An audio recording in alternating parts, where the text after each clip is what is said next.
الفيلم اللي هيكتسح أعلى إيرادات في تاريخ السينما المصرية. وبعد 44 يوم من عرض فيلم الحريفة، قدر الفيلم إنه يتخطى ال 110 مليون جنيه، وهيوصل لأعلى إيرادات في تاريخ السينما المصرية. وبالرقم ده الفيلم ده عدى فيلم الفيل الأزرق الجزء الثاني اللي كان واصل إيراداته ل 104 مليون و600 ألف، عداه كمان. والفرق بينه وبين المركز الثالث اللي هو فيلم كيرة والجن حوالي 12 مليون جنيه.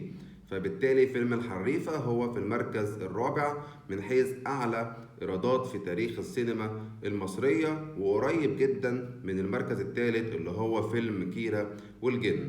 انتوا بقى قولوا لي في كومنتات، هل متابعين الافلام دي وبتروحوا لسينما ولا بتشوفوها على نتفليكس وشاهد والكلام ده كله، ولا زي كده اصلا مش متابعين اي حاجة ولا بتتفرجوا على اي حاجة؟